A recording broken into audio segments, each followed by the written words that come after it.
Hi, everyone. Tonight I have brought magnificent Chocolate, who now measures from the tip of his head down to the tip of his tail 30 inches on a ruler. He has eyes the color of the sky. He is absolutely one of the most mysterious and loving creatures. He loves to get up and hide and then pounce on Fluffy, his white fluffy brother. But then what Fluffy does is Fluffy comes and jumps 3 feet up in the air, splays his legs, and comes down on this creature.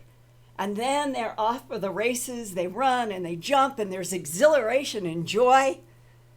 And I wish all of us everywhere on the planet knew exhilaration and joy like Chocolate and Fluffy.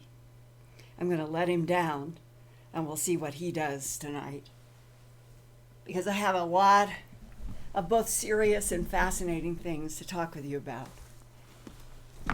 I promised you last week that I would have some updates on both the UK situation, which I know is sad and difficult, but I feel so much that I at least have to keep trying to report the truth about what is really happening on the planet, where police and officials keep wanting to deny what is happening.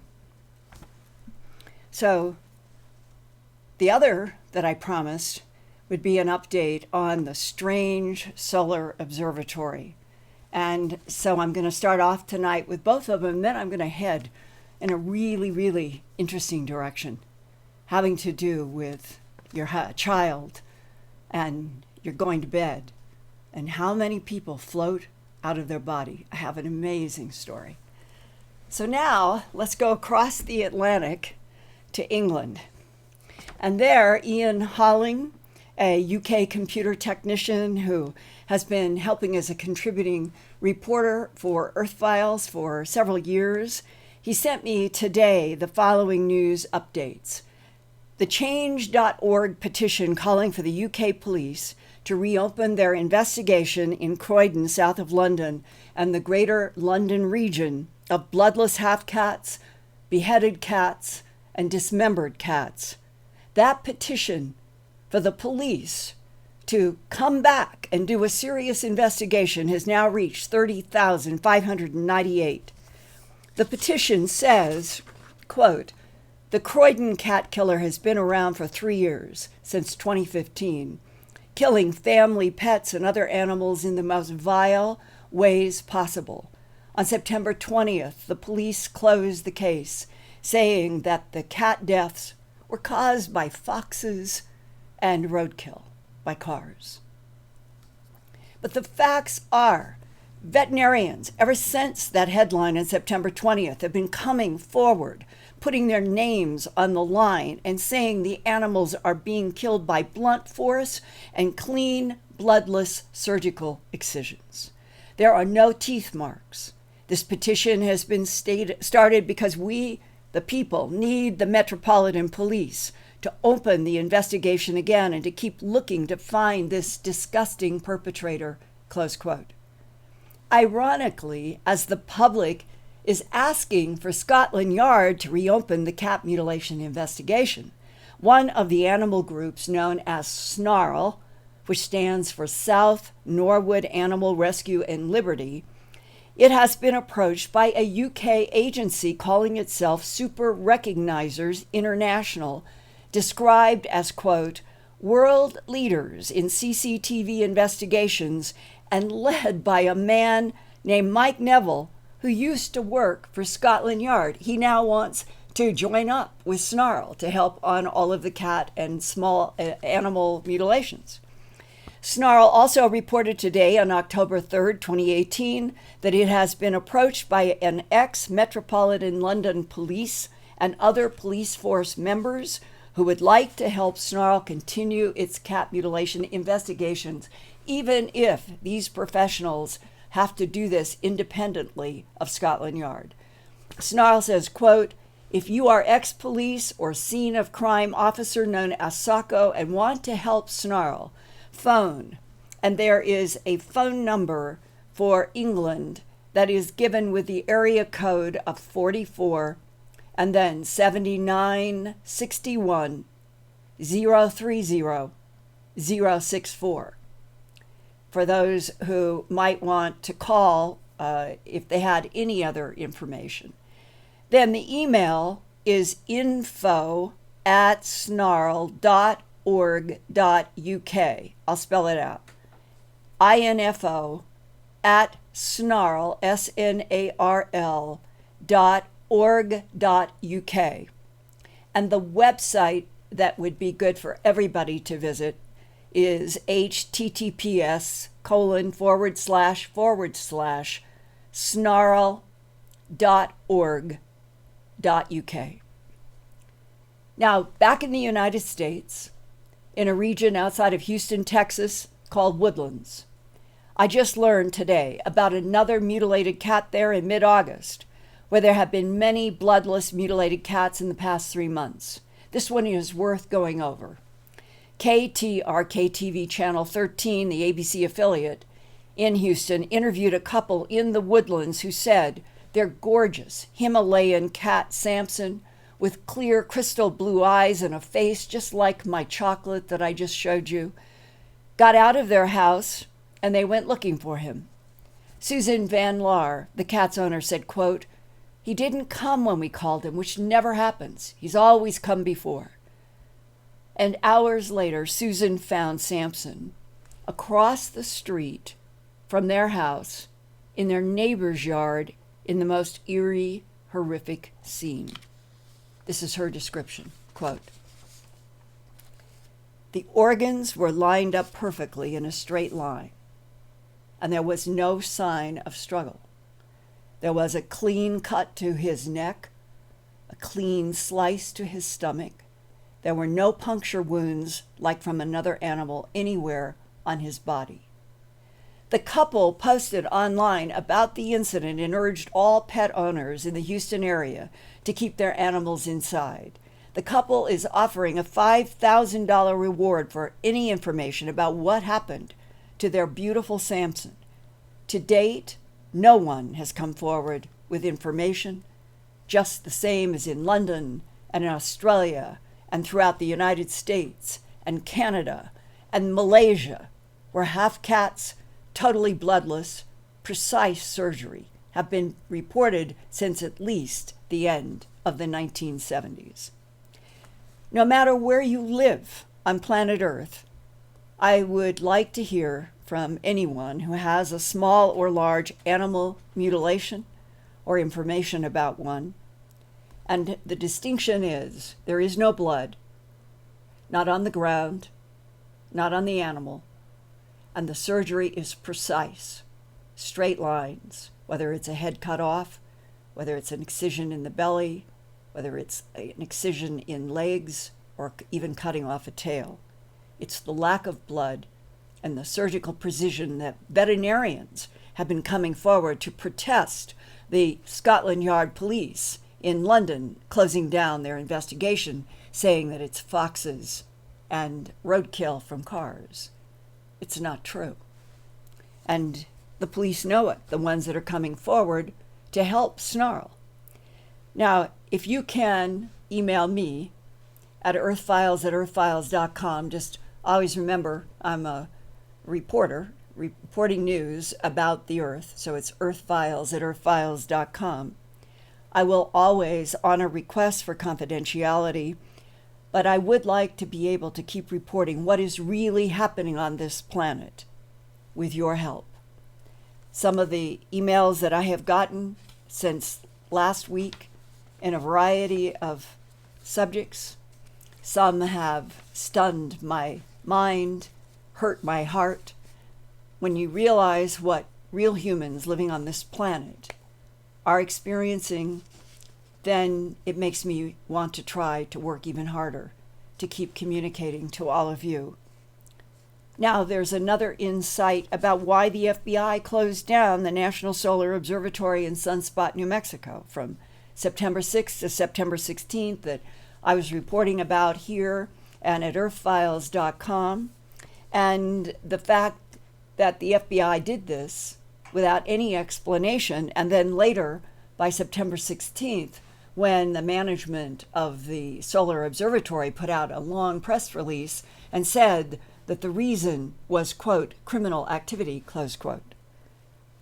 And then that criminal activity became defined by a search and seizure warrant from the federal government that they had found pornography on a laptop of a janitor working in the observatory. And yet, as of Friday, September 28th, last week, there had been no arrest, no arraignment of the person whose name was even in the search and seizure warrant, which I have a copy of. And that leads to the fact that the sheriff of Otero County, Benny House, who told me also on Friday, September 28th, the FBI had never talked with him about child pornography. Nobody had come to him to talk with him about anything. And that in that discussion with the sheriff, even the sheriff suggested that one possibility is that the feds are using a child porn accusation to cover up what might actually be going on behind the scenes at that observatory that provoked all the strange, illogical melodrama in the first place. Now, supporting that idea that child porn could be kind of like a smokescreen that is used to cover up something else, I received on September 26th from an Earth Files viewer who asked to remain anonymous this email, and it begins, quote, concerning Sunspot Solar Observatory shutdown. Here is some information, but I cannot disclose sources or methods. The problem at the observatory is organizational, so the solution likely cannot be solved soon. White Sands and Holloman Air Force Base are Department of Defense assets and under DoD control. The observatory is not. And that independence produced an NSA, a National Security Agency, breach. China operatives penetrated the observatory and were using it as a listening station on naval projects at the White Sands Missile Range. That's right down below. The Sunspot Observatory is up 9,200 feet on Sacramento Peak, and you go down 9,200 feet and you are at the sweeping, very sensitive White Sands Missile Range that has been sensitive since World War II and beyond Holloman Air Force Base. That's what it's talking about here. China operatives penetrated the observatory and were using it as a listening station on naval projects at White Sands. The FBI was told by the Department of Defense to stop it, and the FBI complied and shut it down. Thus, understandably, the local sheriff, Benny House, is not within that classified information loop. Interdepartmental issues have to be settled. The observatory opened again on September 16th, but under new DoD management. The National Solar Observatory and the New Mexico State University can complain, but their administration of that facility is over, close quote, to a source who is asked to remain anonymous. Now, I had hoped by tonight to have some hard proof or firsthand testimony from an insider about this China spying accusation. Could it be true? Without that, I can only report this email as informed speculation. If anyone else in our Earth Files YouTube channel audience has any more information about what really happened behind the scenes at the Sunspot Observatory, please email me at earthfiles@earthfiles.com, and all requests for confidentiality are honored. These are mysteries that continue. The bloodless, precise surgery of the cats and small animals, and what would provoke the FBI to close down a solar observatory without any explanation, and that the explanations that kept dripping out, including child porn, could be a cover for something else bigger. And what I read may be an insight, but I would say these mysteries are still there, still active. And hopefully, with some of your help out there, I can continue to give updates so that we can all learn more together. Now, 2 weeks ago, on my September 12th Earth Files YouTube, I asked if any of you, as children, ever remembered floating up to the ceiling. And maybe only to the ceiling. Maybe no further, but maybe some of you went further. Well, in response, I have received some very interesting emails and handwritten letters. People have been sending me, who do not have computers or typewriters, handwritten letters. Some of these handwritten letters have been 20 pages long. Think of that in this digital age. The people are holding so much inside that they would sit down at a desk with a pen and a notebook and handwrite me 20 cogent, in some cases profound, handwritten letters. It's happening. I'm getting them in the mail. Now, the one I wanted to share tonight came to me from email on September 12th during my YouTube channel. The writer has given me permission to use his real name and location. He is Michael Battaglia from the Bellingham, Washington region north of Seattle. Quote, "Hi, Linda, this is a response to your request for us to send stories about floating as a kid. The first time I recall it happening was when I was in kindergarten in Berkeley, California. Around this time, I began waking up paralyzed frequently.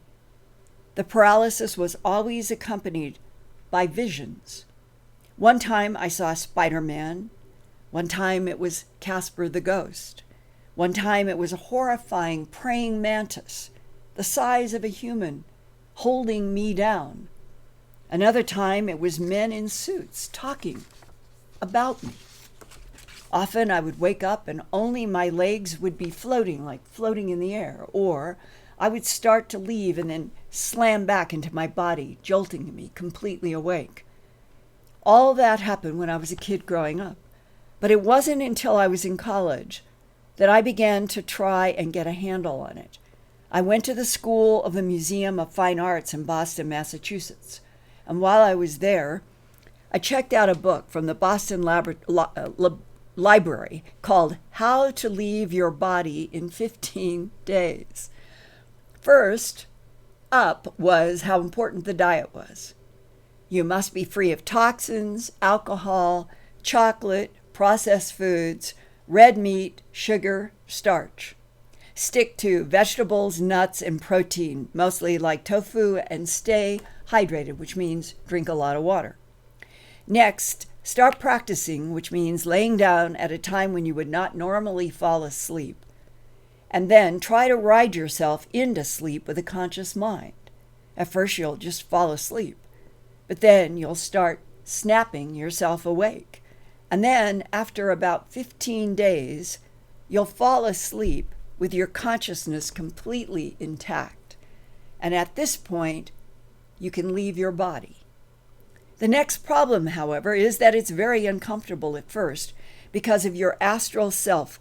It comes out of resonant vibration with your physical, and the discordance is terrifying. After some practice, I got stupid and I decided that I wanted to see what was inside of the Pentagon in Washington, D.C. I was met with an army of what looked like man-sized sperm, but with vaguely human faces, and then a beast so massive that I could not fathom the scale. It growled in an octave so low I felt it more than I heard it. I froze and was paralyzed. And then I felt something touching the glandular areas on either side of my groin, and I was forced to wake up. And when I did, I was drained so much I could not get out of bed for 3 days. I've also had a definitive close encounter with a UFO. It was a blue orb in Durham, North Carolina when I was 15 in the early 1980s. A friend and I sneaked out of our homes and went on a 2 a.m. adventure. We were walking along a horse pasture when a horse freaked out, flailing its head, and then the horse went totally still, and everything else went still. Even the insects all stopped buzzing and chirping. And then a blue light turned on, like sustained lightning. We both looked up, and there, about 50 feet above us, the size of a house, was a perfectly circular ball emitting bright blue light. It was not moving. It was completely still, as if time itself had stopped. And then the light went out, and we could see a jet black orb silhouetted against the stars. Then that took off in a black blur that shot all the way across the sky in seconds. If any of you in my Earth Files YouTube channel audience tonight have also had childhood out-of-body experiences, I would really appreciate learning more and would appreciate emails to me at earthfiles@earthfiles.com or a beautiful handwritten letter. I'm so impressed by some of the handwritten letters that I have been getting, and I'm greatly appreciative of the time that some of you have taken to communicate. Now, another insightful email I received today is from a reader of Earth Sky News. He writes, "Have you noticed the increasing amount of disclosure of what I would call soft disclosure? Clues concerning extraterrestrial life that's being put out there by mainstream science outlets. In the past, the mainstream news, supported by NASA and universities, have immediately debunked any mention of aliens. But recently, in the last 6 months or so, those media outlets have been serving up articles about extraterrestrial life, making contact, life on other planets, so much so that it's become conspicuous. That's why I call it soft disclosure." And he sent me this. Let's see if I can get it right. This is in an article in Earth Sky News that is a credible mainstream article, and the subject is Breakthrough Listen. And right below this illustration that's totally serious, there's nothing about it that is joking or anything. This is in Earth Sky News, and down here, right below, is Yuri Milner. He is from the Soviet Union originally. He now lives in Palo Alto, and he is the funder for Project Star Search Listen and Star Shot, the one that I've done so many reports about at Earth Files, about the laser projecting small computers that could go a percentage of the speed of light and heading out toward, let's say, any of our closest stars and going to Mars. So this guy who is right below the alien, Milner, he is the one putting up the money for the Breakthrough Listen. And Breakthrough Listen is now going to search for on 1 million stars for extraterrestrial signals using South African Meerkat radio telescope array of 64 dishes. So this is serious news. This is serious money from a man who is so interested and has the money to back it up, that he is also the one responsible for putting up money for the laser star shot that Harvard and others are working in. And the fact that this is handled as such a serious artist concept of an extraterrestrial and looks meaningfully artistic now. There's no making fun. There's no caveat. It's a humanoid with 4 fingers. Now, when you go past that, the emailer of this article who sent these images, he wrote to me this way, and I think he's making such a really important statement here. He says, I am really struck by the sudden shift in attention to the topic of ETs that is happening now all around the world in all kinds of what was mainstream media rejection of any discussions seriously about aliens. And now it's really coming. And I have to wonder if there is an agenda, he says. Seriously, the rhetoric has shifted noticeably from scoffing at the idea of aliens to almost taking it now as a given. Are we being primed, and he means primed, for an introduction in the near future to other life forms? Maybe first by that global headline I've been waiting for so long, that we're not alone in this universe. We never have been. It was foolish to live for centuries with that idea. But if we can finally get truths about other life forms on this planet, in our solar system, in our Milky Way galaxy, and beyond in this universe, it will be something that I think could help make this planet healthier. And I'm really curious how many of you tonight listening might have that same sense that TV, radio, magazines, newspapers, the web, that there's more serious talk, more serious news. It's breaking all the time about searches for alien life forms on exoplanets or on Mars or other bodies throughout our solar system, as if the global announcement of we're not alone in the universe has at least been coming in waves and pieces of information. And now we need that whole big headline in one big chunk that will change our world forever to a new truth that has been denied humanity for centuries. And now, Lori, I'd like to take some questions from this wonderful audience that we have each week. Well, speaking of our wonderful audience, I think that everyone who gave those generous super chats gets a big thank you. So thank you so much. Thank you very, very much. Our first question tonight is, Linda, have you ever heard of aquatic marine life being mutilated? Well, I remember, and it's at earthfiles.com, and it goes back to 2011 to 2012. I remember this distinctly. There was a beginning in January of 2011 of the strange booms and sounds around the world. And it kept accelerating through 2011 to 2012, and it's gone through to this day, but it was really powerful then. It was a lot. And in those stories about booms and strange sounds, I think it was both on the United States coast, Canadian coast, and Scotland, England, that there were seals and marine creatures that were found with very odd excisions, died with excisions, that some people in the UK, I know, were writing me and asking me, would this fit into the animal mutilations? And I have photographs in my Earth Files. All you have to do is do a search, probably on the year 2011. You'll get up everything that I wrote in 2011 to 2012, and then just look through the titles having to do with the mutilations of seals.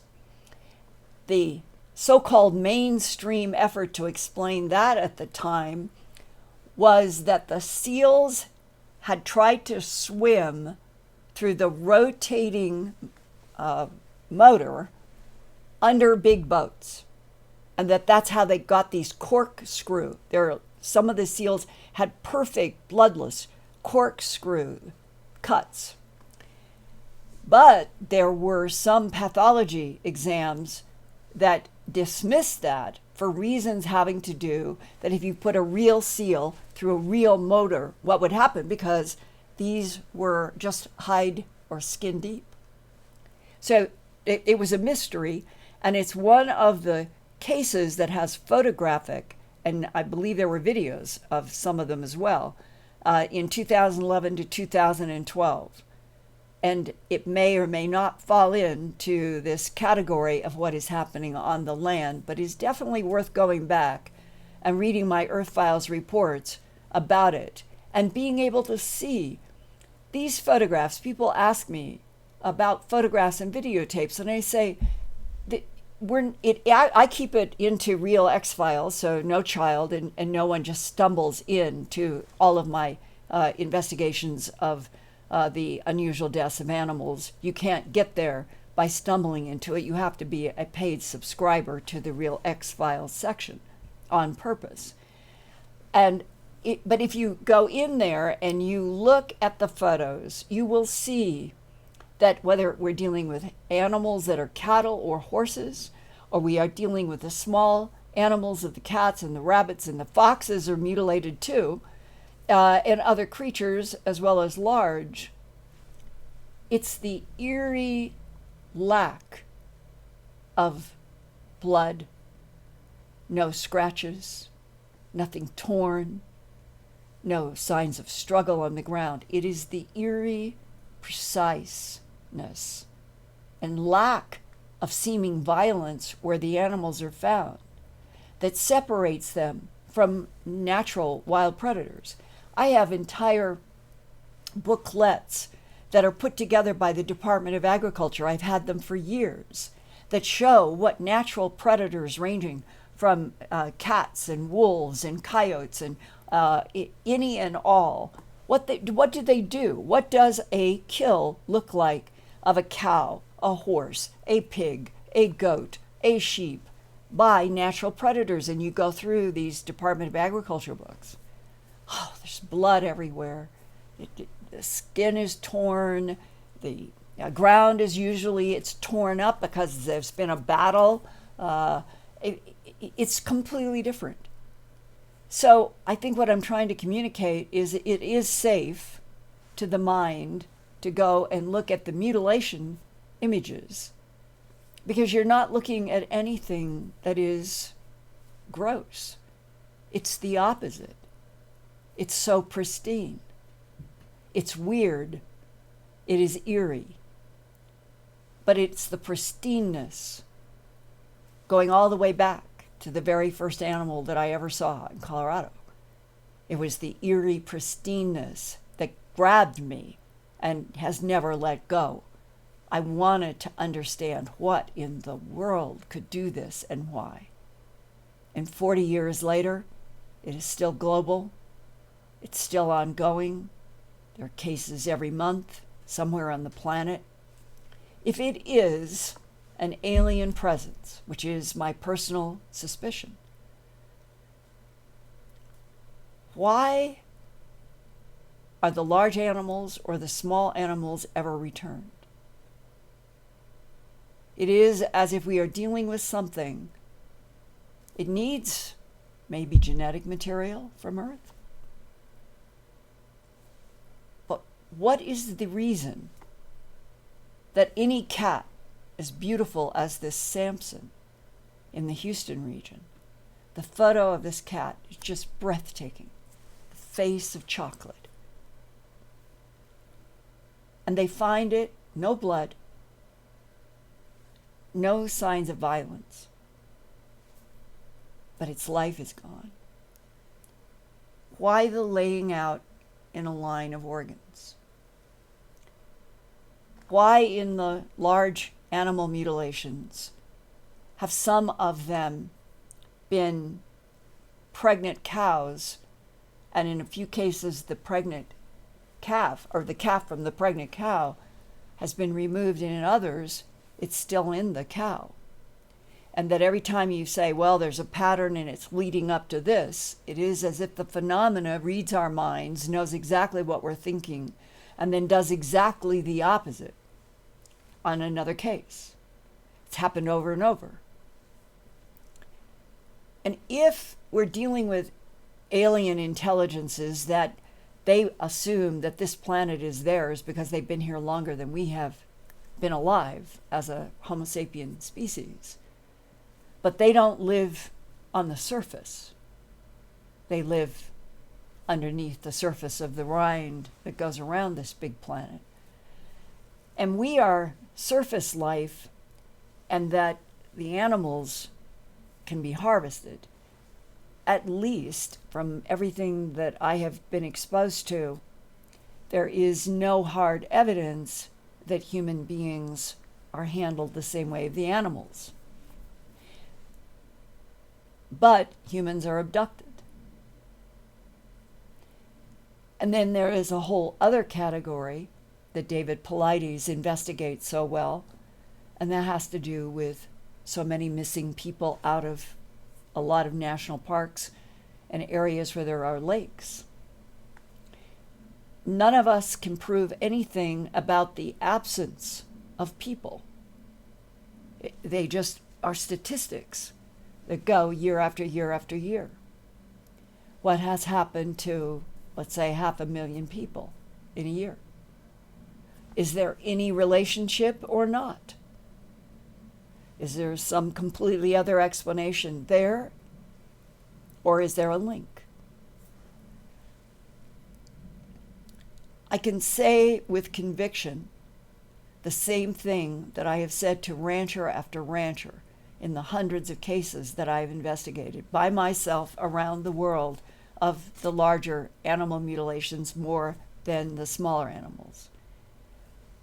I don't know of a single case where a ranch family, where there have been maybe 12 mutilations over a year or 2 or 3, where anything happened to them except maybe the Skinwalker Ranch in Utah.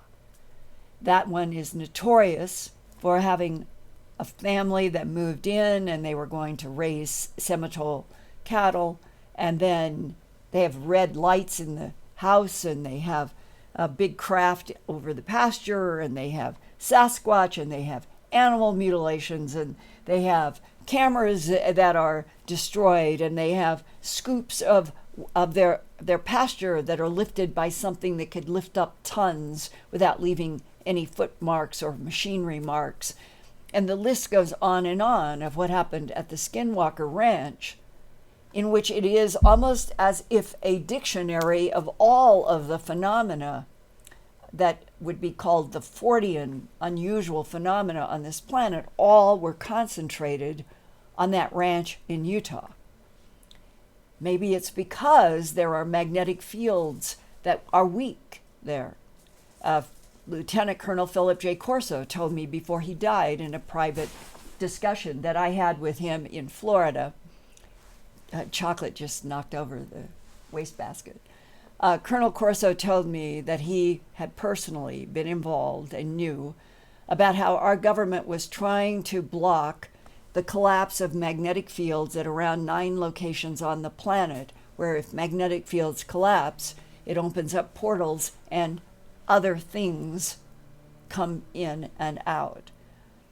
Well, maybe that is why there is a place like the Skinwalker Ranch in Utah that has all kinds of phenomena. And maybe that means that there is some relationship among all of the different phenomena can be traced back to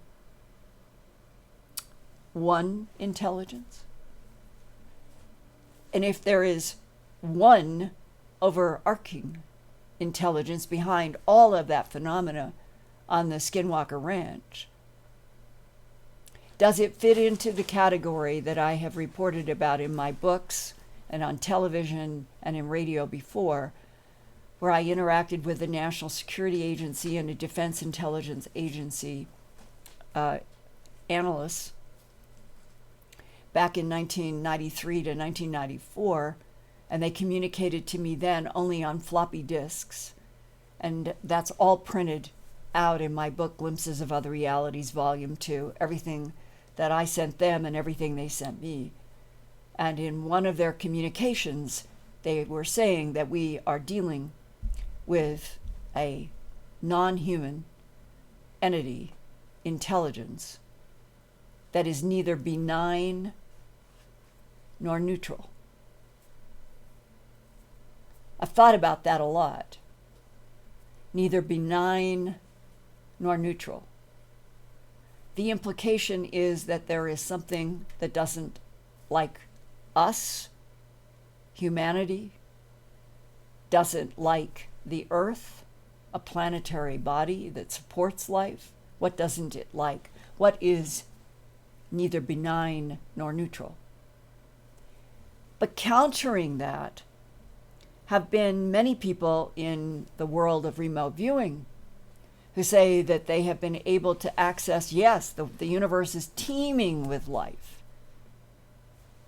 operates with different frequencies that we're not even listening to. But that among all of that teeming life, that there are true allies to this planet and to any planetary system in which there is evolving organic life. Allies. And those allies, if they outweigh those which are neither benign nor neutral, means that we have been protected enough to keep evolving, and that we humans are a greater threat to ourselves than anything that is defined out there as an alien presence. I think I am personally convinced of that. But a question that we're going to talk to Richard Dolan about on Phenomena Radio tomorrow night, John Burroughs and me on the radio we do on KGRA, leads to this question that we're going to lead off with Richard Dolan tomorrow night. And it's so germane to what we're talking about now. Lou Elizondo from the Defense Intelligence Agency, the same agency that the analyst was from in 1993 and 94 when they communicated to me in floppy disks. He was assigned to be the director of what we've come to know as ATIP in the Pentagon. We all learned about it for the first time in the New York Times, December 16th, 2017. And in the New York Times, the name was Advanced Aerospace Threat Identification Program. Aerospace threat. Was that inside knowledge? Was it a title to be sexier for congressional money? What is the implication in that name?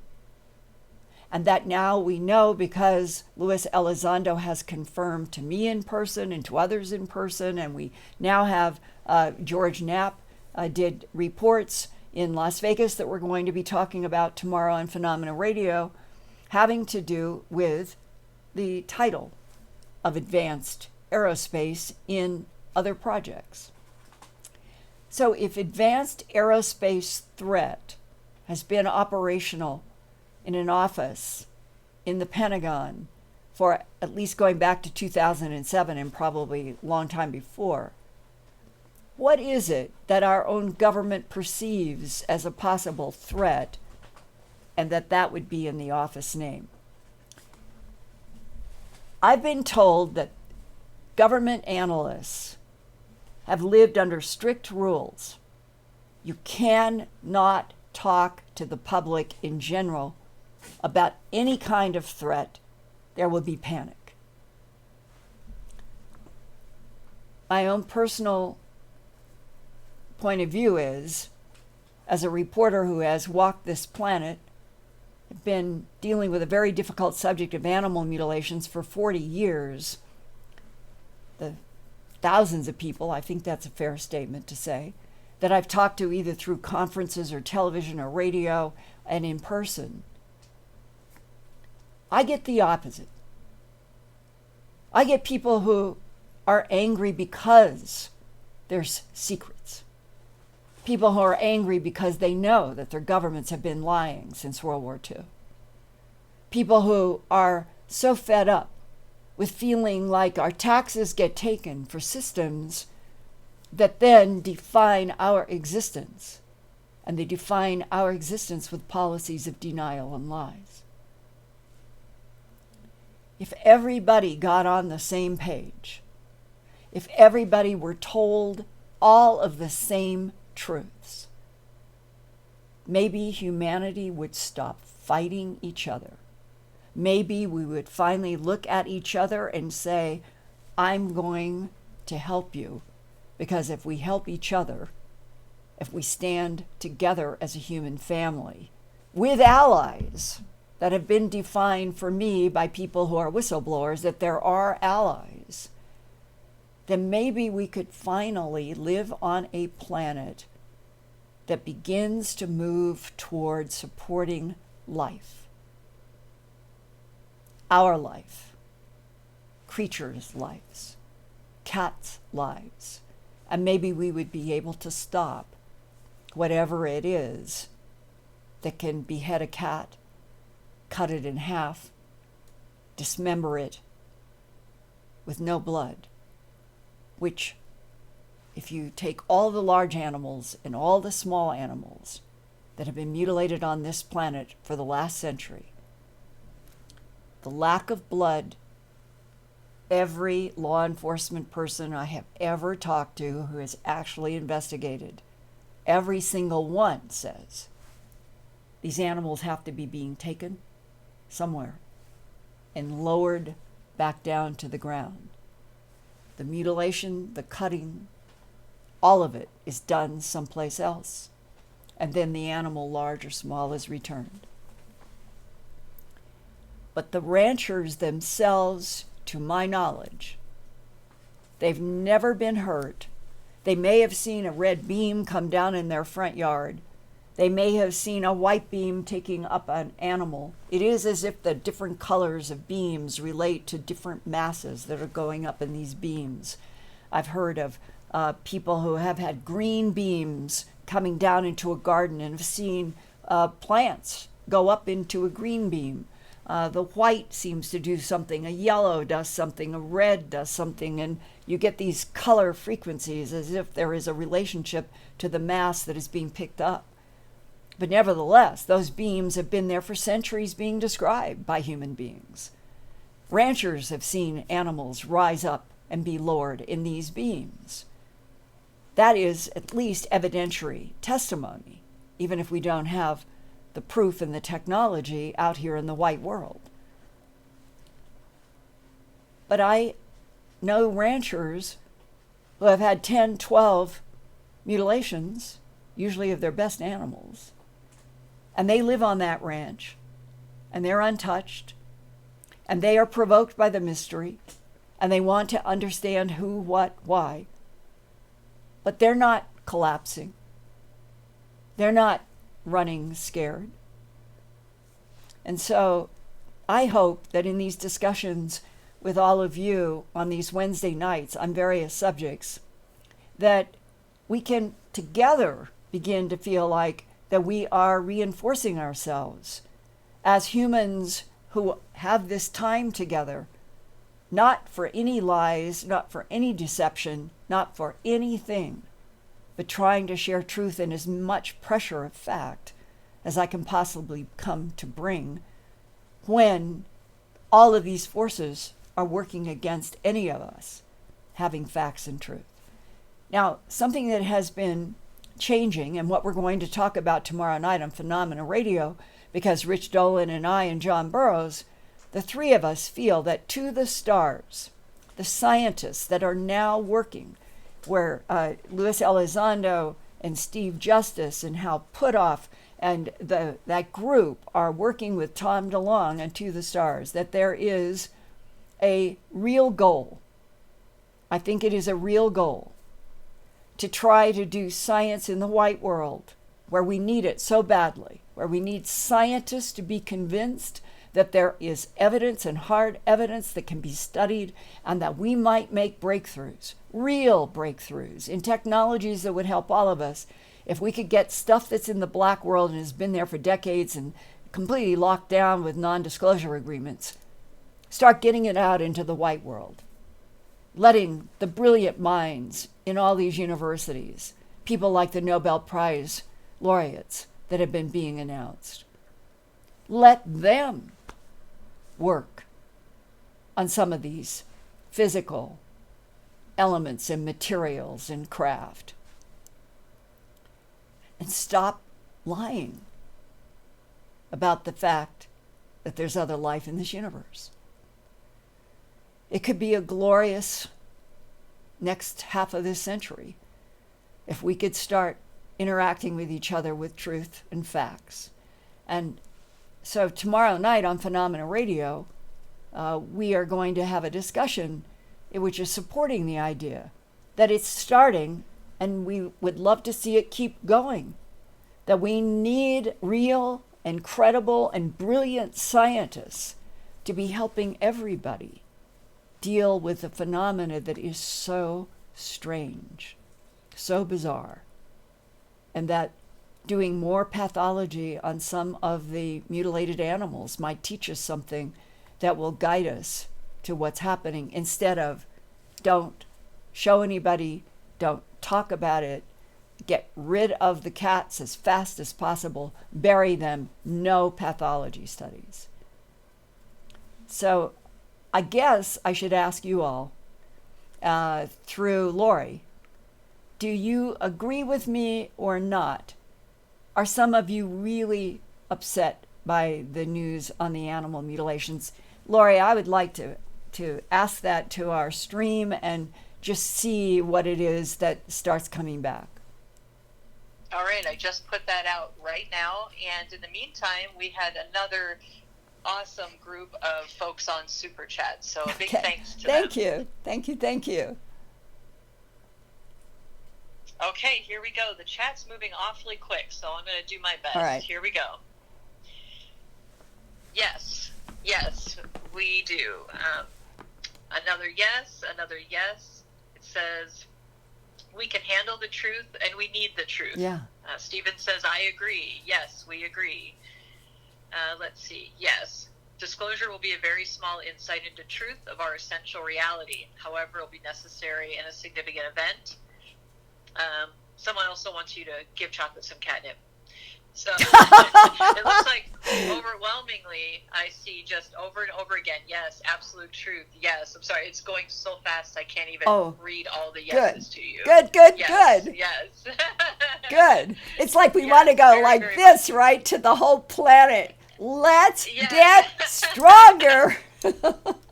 Let's tell the truth. Yeah, it's incredible. It's going so fast. Everyone agrees. Well, and I know that people coming would be biased to some extent, but if all of you start trying to talk with your friends and your parents and your loved ones and even your children, and bringing up these subjects around the edges and showing them things like my work, and then maybe this cross-pollination, if we all started trying to pollinate other humans, not in a rough way, but just, have you seen this? Have you been exposed to this? Here are some medical facts. Look at what the veterinarians are saying in England that are counteracting the police. That is one of the most major stories. The veterinarians are coming out against Scotland Yard in England. But we don't get this on the 6 o'clock news because we are overwhelmed by political issues now. But you can... Hey, Linda? Yeah. This was a really good comment that I think you might want to address. Someone says that they would like to talk to other people about it, but they're concerned that people will think they're crazy. Can you give them some advice?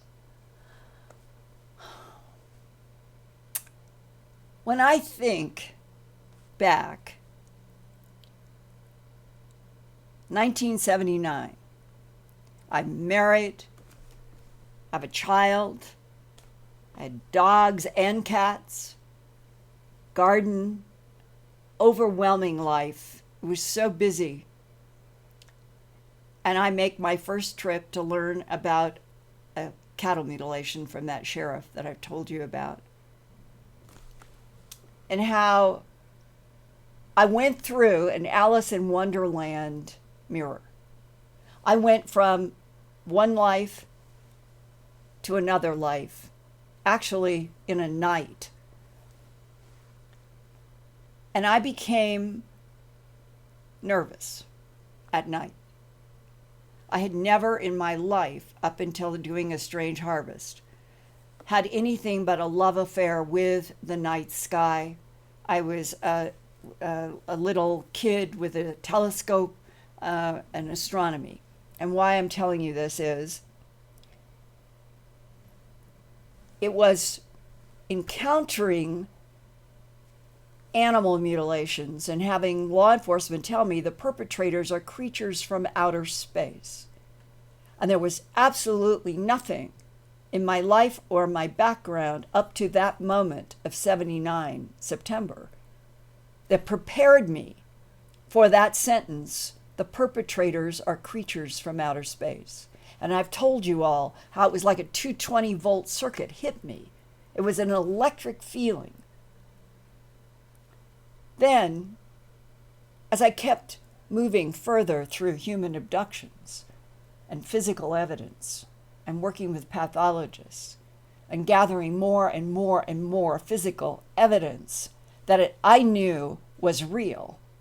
And once you get to that place, that's when the gate swings. It was no longer a matter to me whether people didn't understand. It was my job to try to help them understand, but I was no longer afraid of anybody saying anything to me, being sarcastic or you're crazy, or it was that I was standing on solid scientific ground, whether the world knew it or not. And then that became, I suppose, I didn't think of it that it was my mission, but I suppose that's what happened.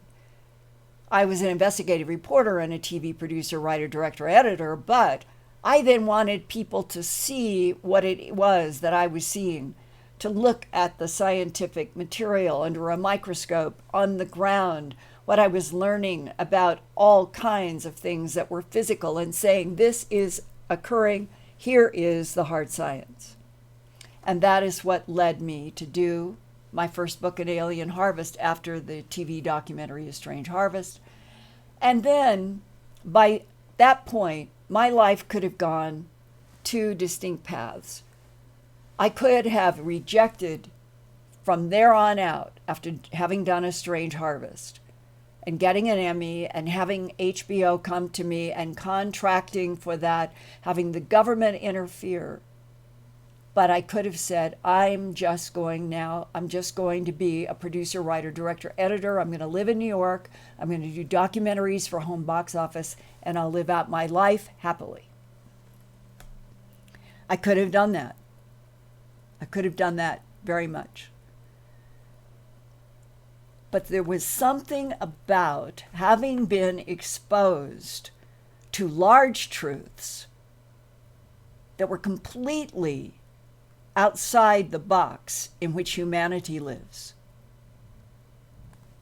I could not, maybe it's my soul, maybe each of us comes to these moments and it has to do with whatever our soul is bent to do in a life.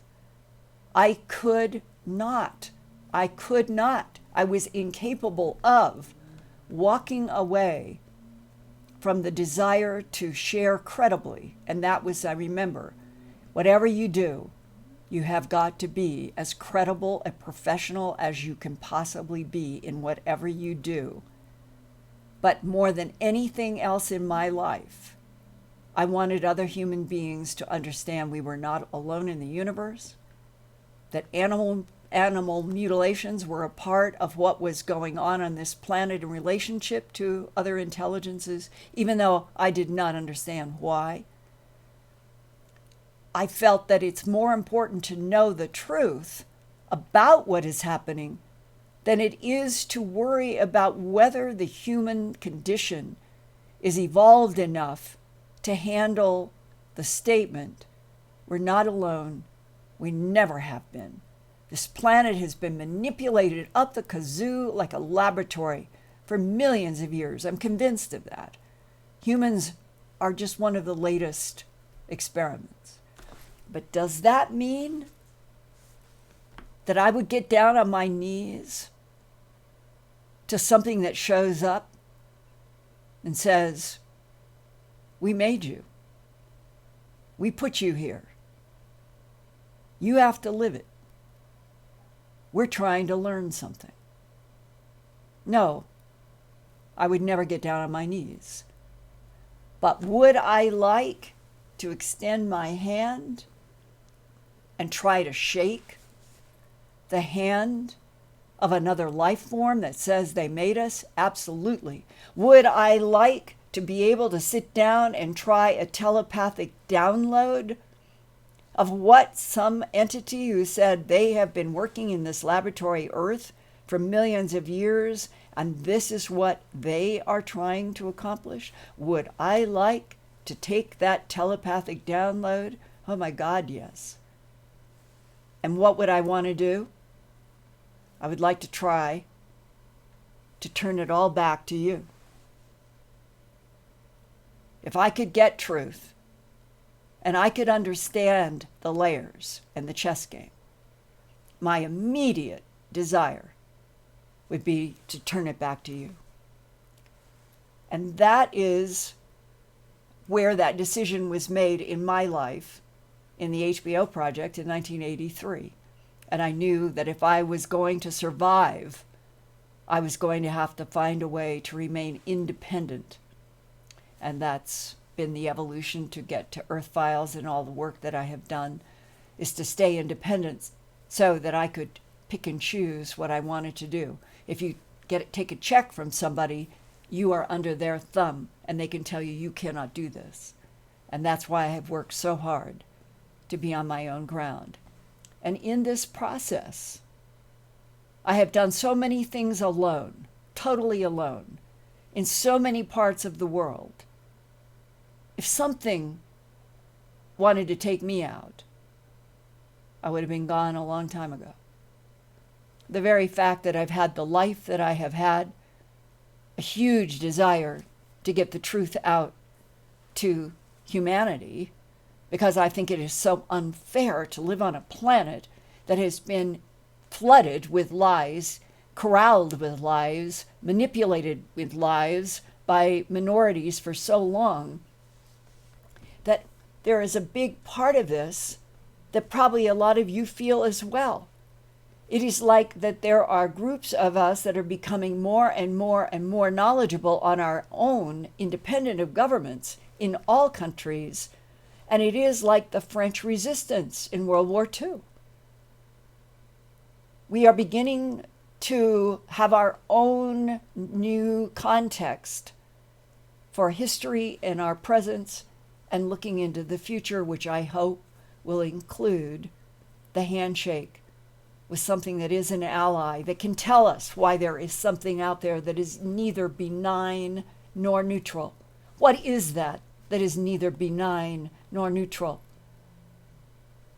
And is Advanced Aerospace Threat Identification Program, ATIP, was it operating to try to find out that same question that I'm raising and have had raised to me by DIA and NSA analysts since 1993 to 1994?